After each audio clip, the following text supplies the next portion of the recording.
Yo. Alright. What is fake? What is real? Huh? Are you insane? What can you touch? What can you feel? Huh? Yeah. It's all in the brain. Resellers all got something to say. All they need is for these sheeple to pay. Top dollar for a sneaker today. Top dollar just to be in the way. These fuck niggas got me amazed. Analyzing stitches and overlays. And if you need a black light, then it proves that you dummies overpaid. Travis Scott got you all in the daze. Every shoe he rocks gets reappraised. If this nigga jumped right off of a cliff, you'd all follow in a single file parade. Now try to focus. Resell a bunch of hocus pocus. And if y'all get offended by me addressing Warren Lotas, you got skin thinner than a locust. This is hopeless, defending questionable motives. The whole culture taking notes, bitch. What you think that we ain't noticed? Huh, yo. No box, no box. No more, no more. There's ways to quit being a sheep, and that's what we're here to explore. Remember, all I'm offering is the truth, nothing more.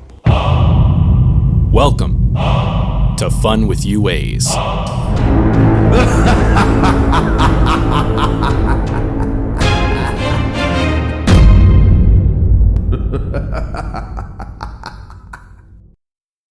What is good, everybody? Thank you for coming and welcome to a very special episode of Fun with UAs. Today, we have a very polarizing dilemma, introducing the man of the hour.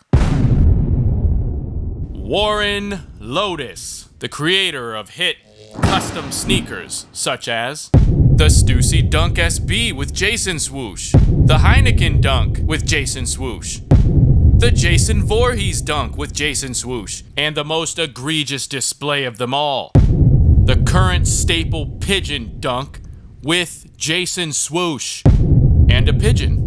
Shut up! You rats with wings! And the question that's driving the sneaker community crazy. Is this a fake shoe or is it a custom? What Warren Lotas is doing is not a fake. Actually, custom is probably the best word to use, because that's really what it is. Fam, it's not a custom. Why isn't it a custom? Fam, it's not a custom. Why not? It's a replica sneaker. Is this a ripoff? Is this a custom? Is this a fake? How are you feeling about this? Which, by the way, I'm saying this right now. It is 100% an official collab. He did get fucking innovative. The fuck you mean? Nobody put a mask on that shit anywhere else before him. What the fuck do you mean? He made a dunk and changed the swoosh. Interesting. A custom or a fake? We are finally gonna dive balls deep into this thing until we figure out how to put a label on exactly what the fuck this is. Because at the moment, currently, I don't see a difference in what the fuck this is and our first custom of the day.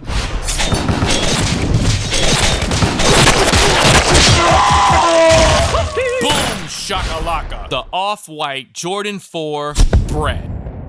Oh, would you look at this? A sneaker that's been confirmed to not be releasing, even though we've seen numerous pics of this floating around. And because the shoe hasn't been released, is it really a UA or is it a custom? Don't know, don't care. The shit's there, no retail pairs to compare. The shit's dope from the sole to the roof. Arnold motherfucking Schwarzenegger. I need your boots. Bars! Nike must be retarded not to release this shoe, cause this thing in my opinion could be legendary. I think this may be one of the best off-white collabs ever dreamed of. And for now, it's exclusively across the water, as this thing doesn't exist. No one can tell me shit. It's a fucking perfect custom, and without a doubt earns the grade of an A++. Yeah! No resale value on these bitches, and Lord knows I'm happy as a motherfucker to have a pair. Unlike these bitches here. This Warren Lotas Pigeon Dunk has a whole lot of people in a rage. But the question we should be asking is, how the fuck did Warren Lotas get approval for this? And who the fuck is Warren Lotas anyways? Lotas is a fashion designer who basically paints things on clothes. My name is Warren Lotas. I'm from Watertown, Massachusetts. I paint on clothes, ride motorcycles, and that's pretty much it. And like most people in the design industry, all you really need to build a buzz is know someone who knows a celebrity. And Warren Lotas happened to have one of those connections. He got his clothes into the hands of Wiz Khalifa back when people actually cared about Wiz Khalifa more than Mia Khalifa. Austin was just like, you want to get clothes on Wiz? And I was like, yeah, that sounds great. You know, I mean, why not? And poof, that was enough to get the search engines buzzing. And the guy built his name by customizing clothing. He got his shit into some boutique shops, and his shit is selling for crazy amounts. What the fuck? $1,400 on this shit? Are you crazy? All because this dude got his stuff worn by a celebrity? I'm sorry, at this point we have got to start asking ourselves the right questions. Do we over-worship celebrities the same way we tend to over-worship sneakers? We're really gonna drop a mortgage on some shit just because a rapper wore it? This jacket is not gonna make me a better rapper. It's not gonna make you richer, and it's really not gonna do shit except make our bank accounts $1,400 lighter. I mean, this is cool artwork, I'm not gonna lie, but $1,400 is a goddamn Disneyland trip for two.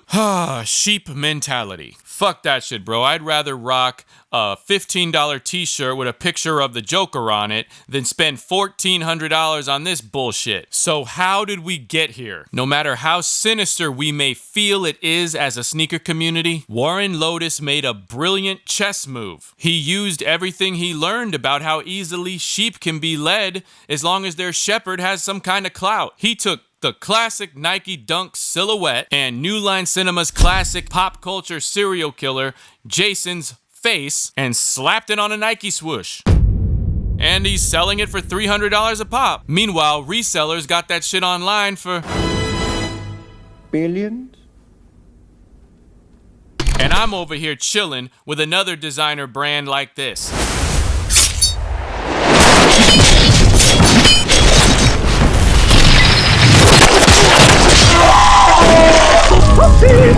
Oh, the Off-White Jordan 5.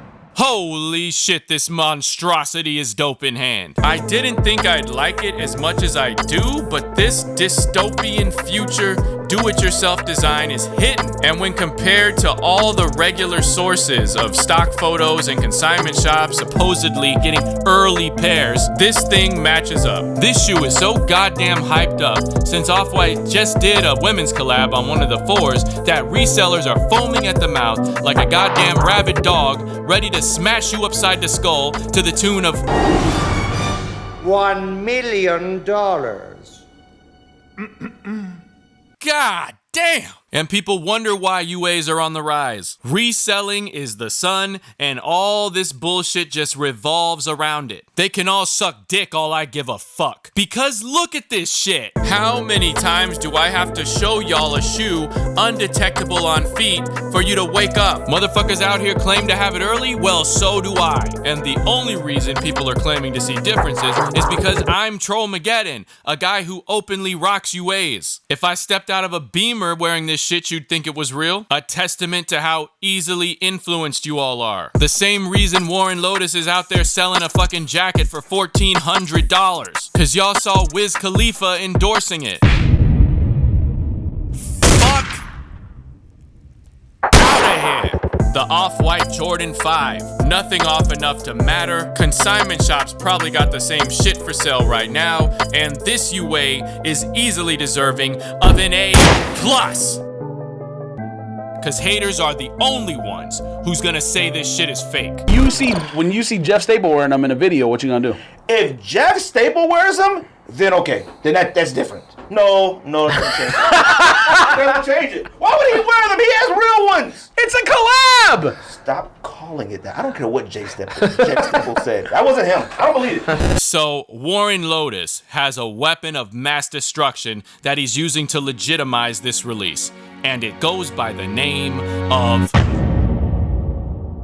the only component to this offense that has actual ties to real shoe brands. Jeff Staple, the creator of Pigeon Brand, has collaborated with Nike, New Balance, and Ewing. The dude has his own legitimate clothing brand as well. How the fuck this guy turned one of the most disgusting animals to walk the planet into a multi-million-dollar brand is beyond me, but hats off to him. The one that's sitting right there is is a infamous. Is a piece of history. Is a piece of history. This is one of your, what does it say? 0-0 Of 30, which was the read space allocation. There was discussion in my head mostly of like, maybe I don't want to touch that. Maybe that's the holy grail. Seriously, like I touched it in 2005 and like I'm not supposed to ever touch it again. So, for the most part, Jeff Staple has been pretty particular about his work, often showing reluctance to duplicate the product in different colorways, or even give his stamp of approval to different collaborators, unless they are the quote-unquote big guns. Did you at any point during this design process think of doing something that wasn't a pigeon, but was still Staple? No. If you look at the history of Pigeon, I've only done that on the most iconic things. When the big guns come calling, like that's when I unleash the bird on them, you know? It's true.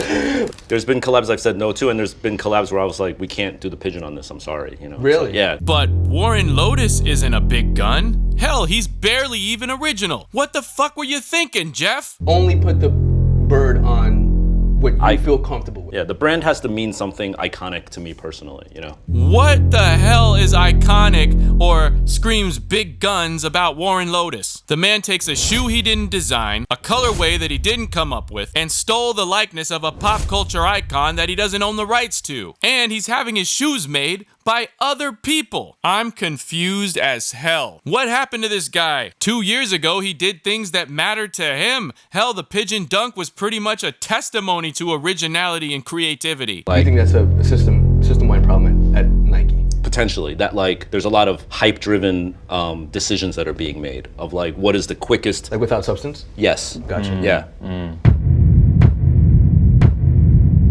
It's always intrigued me watching the evolution of people who start out pure and with good intentions and kind of seeing what they turn into, all because money corrupts them. Jeff Staple was a designer back then. He had this artistic soul and sentiment about him that was refreshing to see and hear him talk about. But now he's backing one of the most controversial slaps in the face of all time. Actually, custom is probably the best word to use because that's really what it is. He's just taking something, putting his logo on it. It's a custom.